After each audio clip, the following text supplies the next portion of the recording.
They say insanity is doing the same thing and expecting different results. Well, these writers are insane if they think they can publish more feminist 007 articles and get anything besides backlash. And boy, is this one the dumbest I've ever read. The following is a World-Class Bullshitters exclusive.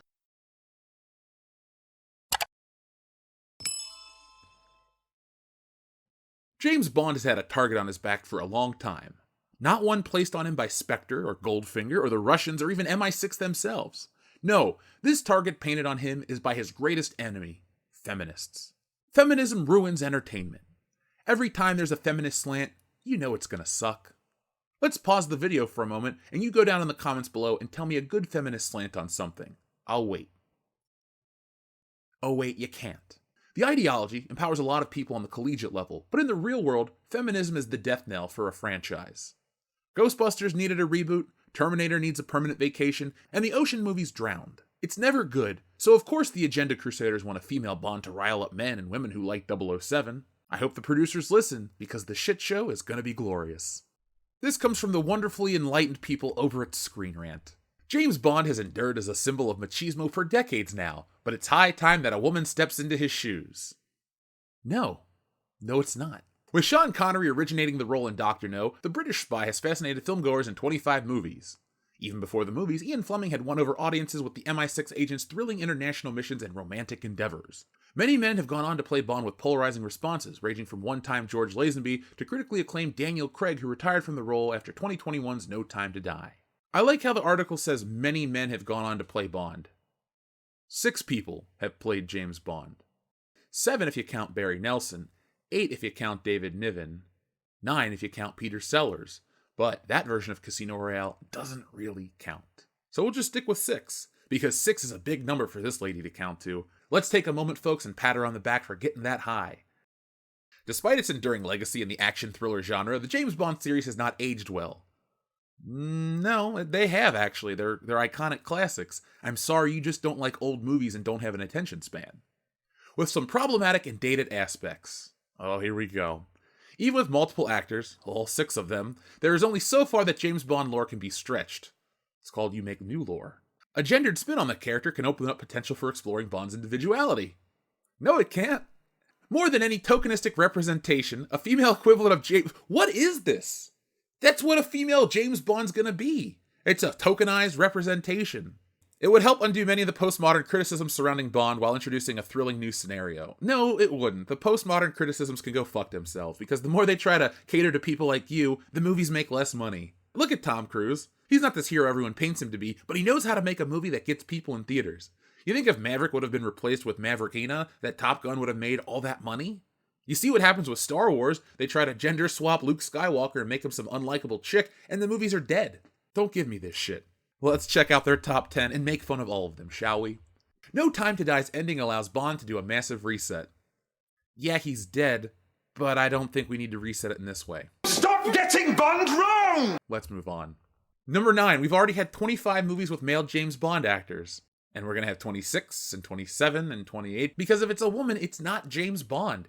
It's something else. Does this person think that Tomb Raider is just female Indiana Jones? Because technically it is, but it's its own thing. Instead of giving us Indiana Jones as a woman with a whip and a hat, they gave us Tomb Raider. And Lara Croft has been more popular than Indiana Jones for a while now. Do you really just want to gender swap that, or create something new that'll stand on its own? Here's a great one. Number 8, iconic movie roles are becoming more diverse. Many iconic franchises have transitioned from the 20th century to the current one with more diverse casting choices. While some, like Ghostbusters, have yielded mixed results, there are some positive examples like Doctor Who.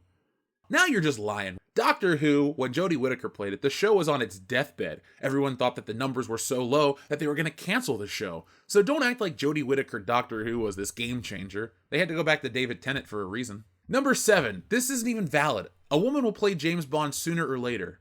No, because it's not James Bond. There are other women in the world. I don't know how stupid this writer has to be, but I'm trying to hold it back so we can get through this video without blowing up. Number 6, James Bond's core character traits are not male exclusive. Stop getting Bond wrong! Yes, they are. Because every time you try to make a female character like James Bond, you make an unlikable douchebag. Men and women are not the same. You can look at psychology articles, books, all sorts of things. Men and women aren't the same. You know what happens when you try to get a female with male traits? You get Terminator Dark Fate. Did anybody like Terminator Dark Fate? No. Tim Miller, the director, embarrassed himself by saying she's strong as fuck and it doesn't matter, it's going to scare some dudes, X, Y, and Z. The only thing it scared was the box office to a $120 million loss. MGM was just purchased by Amazon. You think they're going to take a risk by giving you a female James Bond just to appease 1% of 0.5% of that percent on the internet? No, this is the dumbest thing ever. The male traits of James Bond are the male traits of James Bond. Number 5. Casting opens up potential for more well-defined female Bond villains.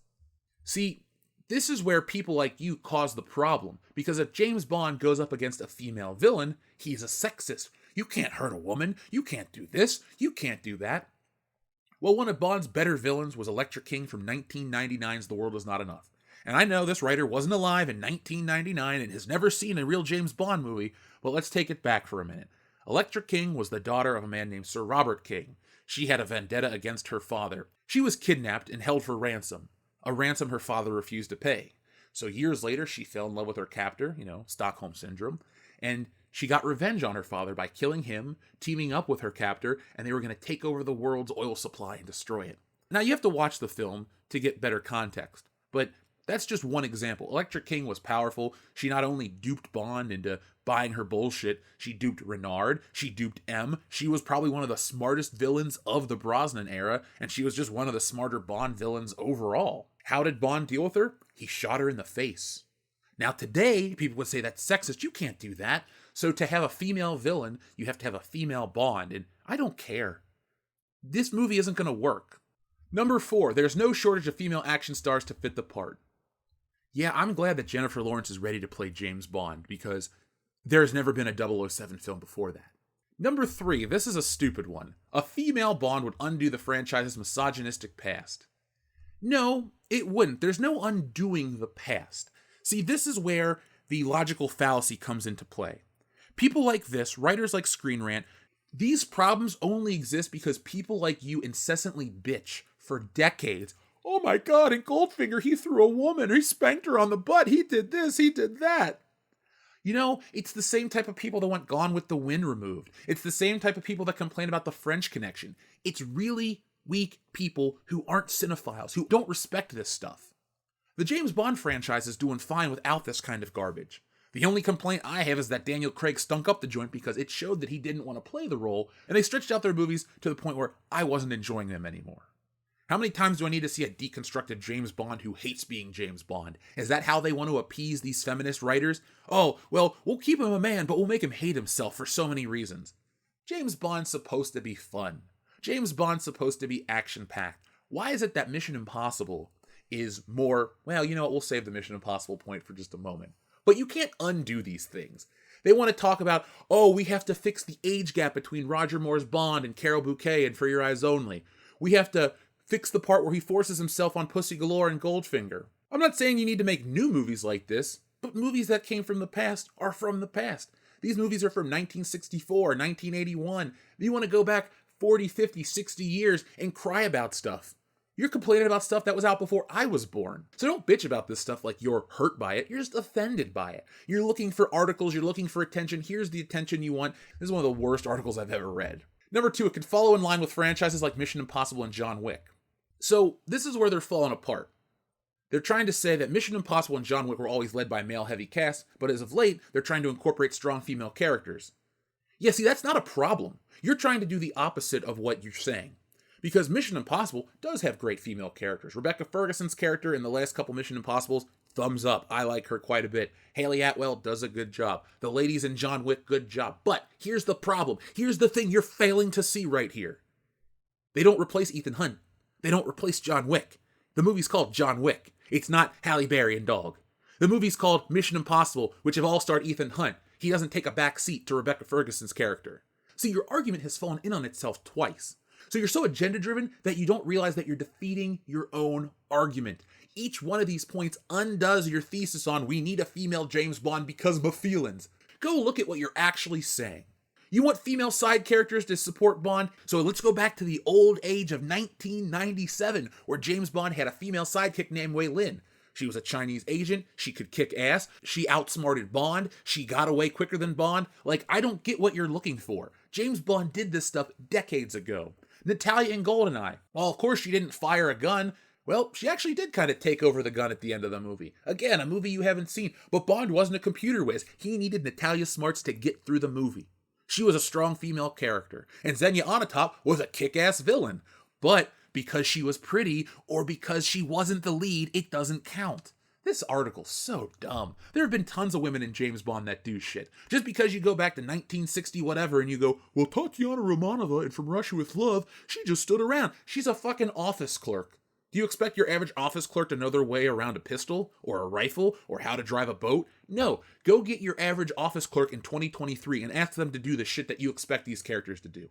They can't because they don't fit that role. It doesn't make sense. Everyone complained about Rey in The Force Awakens. She just randomly knew how to lightsaber duel. She knew how to fly the Millennium Falcon. She knew how to fix it. She knew the Force. She knew the Jedi mind trick. Like, does anyone else see the trend here? Just because they're a female character doesn't mean they're perfect. One more. Number one, it would bring an end to the debate on the next Bond.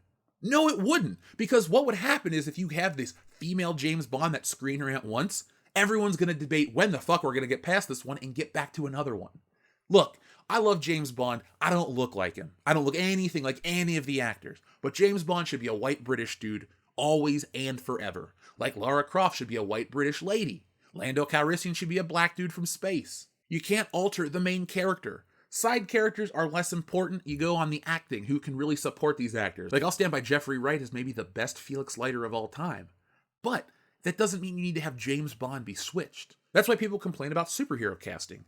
Where does it say in the comic book that Spider-Man's a white guy? It doesn't. It shows you what he looks like on every fucking panel. Well, where does it say that Superman has to be this? Because it's in the book. It's in there. It's in your face. You know, it's a visual medium. I'm sorry that only the words make sense to you and the pictures are just blank spots. Do you have one of those illnesses where you can't comprehend images? I'm sorry. The world must be a really weird place for you. But I'm not here to make fun of you. I'm here to make fun of this shit. But seriously, they want to say that it would end the debate for the next Bond? Every time a Bond actor ends their run, they're always talking about who's going to be the next James Bond. That's actually kind of the fun of it. You want to take away the most fun aspect of James Bond? Well, when the actor that people like enough is done, let's talk about the next one. It keeps it alive. People like this writer just don't understand James Bond. It's not like it's a very hard concept. He's just the greatest enemy of modern cinema. I, for one, love 007, and I'd argue it's just time to let it go until this feminist rhetoric on the internet goes away, which could be a while, but eventually these people will have to get real jobs and talk about things that actually matter, right? Entertainment is very important. I understand that James Bond doesn't make the world go round, but money does, and this idea is not going to make anyone any kind of money. So folks, I understand this was a more ranty video, but James Bond is my favorite fictional character. Bond, Spider-Man, I'm always going to defend the classic versions of them. People don't want modernized takes. That's why they had to create an offshoot for Miles Morales. Do I like that character? No. But as long as Peter Parker's his own thing and he's got his own book, that's what I'm there for. That's what I'm there to watch and see.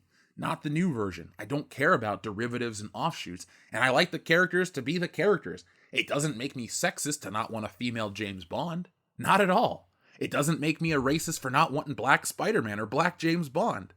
Hell, it makes me laugh when people say that stuff about me because they don't even know what I look like. You can have a different opinion and it's not okay, white guy. That's the dumbest thing on the internet next to the Screen Rant article. So folks, let me know what you think of these points. I'm just flabbergasted that somebody gave the okay to publish this article. Look, I get it. Old James Bond movies aren't for you. I think they're wonderful. That's why over on our Patreon page, we have commentaries for the first, I think, 12 or 13. We're working our way through all of them. Next week, we're going to pick that back up with The Living Daylights. We'll have all of the James Bond movies over there on Patreon, full commentaries for you to listen to. I am a James Bond expert. I will say it like that. And I'm always looking for another YouTube James Bond expert to collaborate with. So whether it be that Calvin guy or anyone else out there, folks, let me know who you'd like me to have a discussion with James Bond about, and we'll have it here on the channel. But until then, folks, be smart, be safe, be cool, but always be excellent to each other. Thanks for watching today's video. Yes, it's over, but don't cry because there's more, a lot more from World Class Bullshitters. And there's only one way to get it. hit that subscribe button below. When you do that, you'll get notifications and updates from World Class Bullshitters every time we go live. Basically, you won't miss anything. And if there's one thing I hate, it's FOMO. But the thing most people hate more than FOMO is fear of missing out on World Class Bullshitters, because there's just some things you can't undo. So folks, do yourselves a favor and never miss anything from World Class Bullshitters. One last thing before you go, hit the thumbs up button. Not for our egos, no, they're big enough as this, but it does help us fight the algorithm here, and well, it's man versus machine, and that's the real fight. But if that's not your battle, that's okay. There's one last way you can help WCBS, and that's going over to shopwcbs.com, picking up a t-shirt, a beer glass, a sweatshirt, a poster, all sorts of ways to back WCBS. The difference between us and other YouTube channels is I'm the artist that makes all this stuff, so if you enjoy art beyond t-shirts, you can even read our comic books. We got it all. We're called the epitome of pop culture for a reason, and no, again, it's not for our egos. So folks, make sure you're involved with every aspect of World Class Bullshitters, not just for us, but do it for yourself. We're making the change in entertainment everybody out there wants to see. And a special thank you goes out to all of our wonderful patrons who make this content possible. Go to patreon.com/worldclassbs to get involved and help out the channel.